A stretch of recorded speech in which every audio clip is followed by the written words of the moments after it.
Hey there guys, today we're going to be doing a review of the Steam Link, and I'm going to be telling you all my thoughts about it, and you guys can see if it would work well in your situation.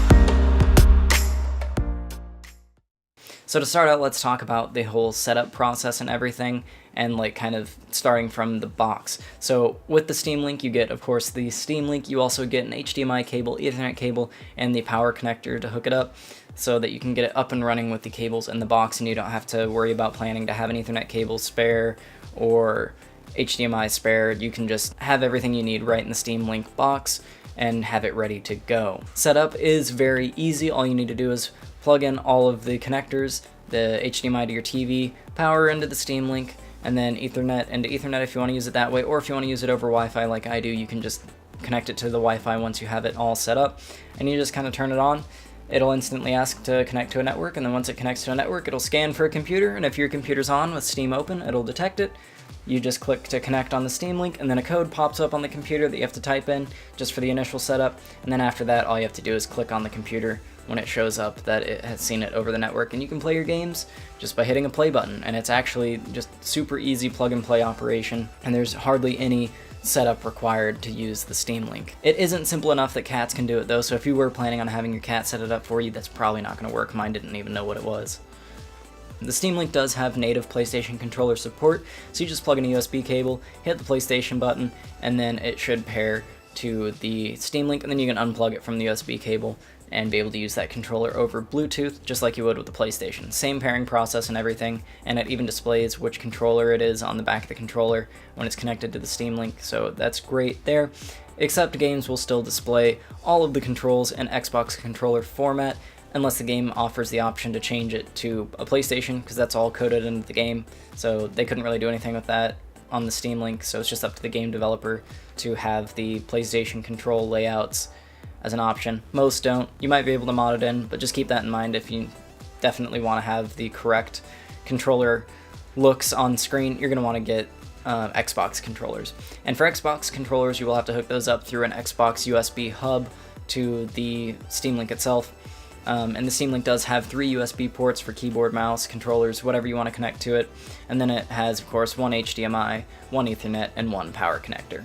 One of those USB ports is on the side, which is kind of nice. That's where I put my wireless USB keyboard so that it gets the best signal and it's not facing towards the back. So keep that in mind when you're setting things up. Anything wireless you'll want to probably plug into that side connector, although it shouldn't be too big of an issue. So since I'm running mine on wireless, all I have plugged in is my wireless keyboard, just for when I need to type things every once in a while, power, HDMI, and then I use my PlayStation 3 controllers over the Bluetooth signal, so I don't have to have anything else plugged in.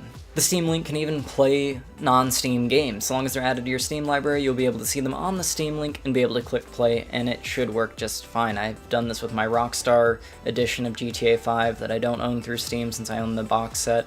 But yeah, it works just fine for other games too, such as Titanfall and other things. Just make sure you have them in your Steam library and you should be able to play them. So for those of you who are wondering, well, I have a bunch of games that are non-Steam games, but will my Steam Link play non-Steam games? It definitely will, so long as you just add them to your Steam library. So yeah, that was a very nice feature that I didn't look into before I got it, but it was a very good surprise when I figured out that I could do that. The most important thing with the Steam Link, though, is that it doesn't have any latency or lag between the controls and the computer, and also just the display of the game, because your computer's still going to be rendering out the game and doing all the legwork. It's just sending that rendered image to the Steam Link to be displayed, and then taking the controls from the controller, sending it back over the network to the computer so that the computer can input it to the game, which is running on the computer. And your normal home network will be able to handle that. Most home networks are gigabit Ethernet. As long as they're newer than like 2000, it'll probably be gigabit Ethernet. And yeah, that works just fine over Ethernet. Most Wi-Fi connections will work. You'll want to have a nicer router though if you're planning on doing Wi-Fi. My Apple Airport Express definitely does fine. with some stuttering just every once in a while, but it's like not even enough to attribute to the Steam Link. It could just be the game glitching, but I've just never experienced it on Ethernet, so I'm going to say it's most likely that.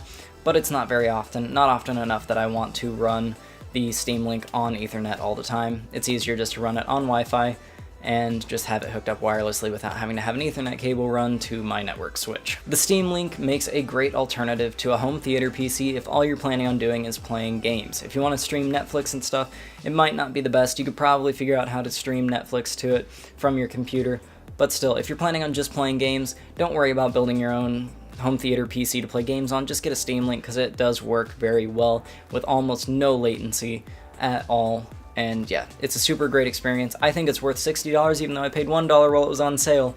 But yeah, at $60 I still think it's worth it, and it is a great addition to a home theater setup if you're also a PC gamer and want to have your gaming system in your office or at a desk or wherever. So yeah, I would definitely recommend it. If you guys like this review and found it helpful, go ahead and leave a like on it. Also, if you like the content on my channel, go ahead and subscribe, and I will see you guys in the next video.